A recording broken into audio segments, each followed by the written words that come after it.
এত 40 একর, বিঘা না।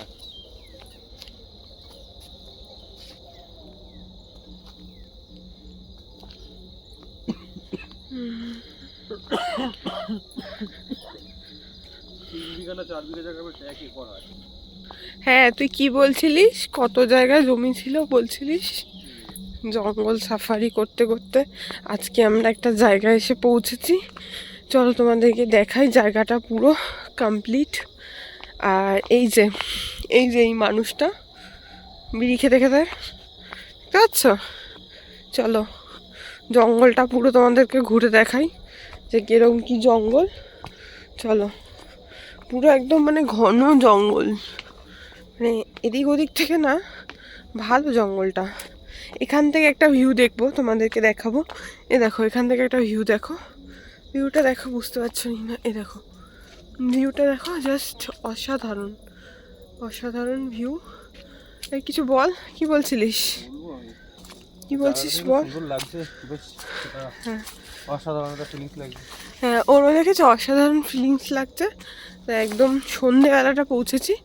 তো পরে একদিন একটু সকাল সকাল আসবো, কারণ বেশি রাত সন্ধে হয়ে গেলে এখানে থাকা যাবে না।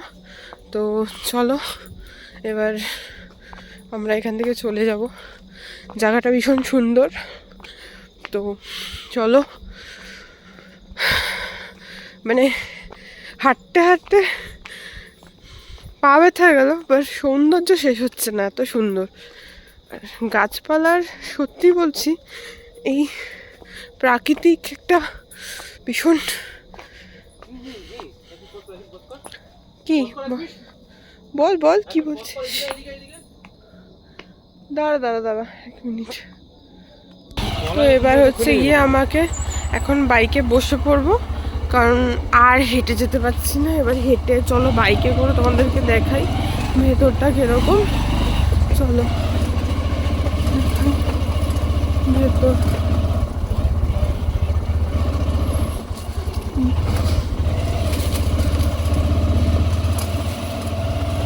কেউ যদি কিছু বলে? কি বলবো, পড়েছিল ওরকম ভাবে, কলা পড়েছিল কেন গাছ থেকে কেটে? তুই কেটে ফেলেছে হয়তো গাছ থেকে কলাটা। পুরোটা নিয়ে যাও। হ্যাঁ,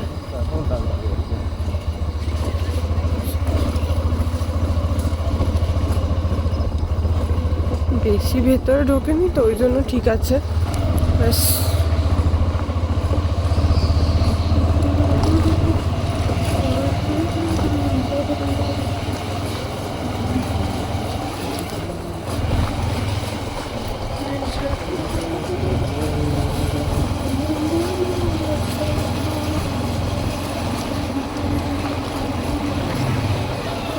মা এখানে একটা পিকনিক স্পট করে দিয়েছে।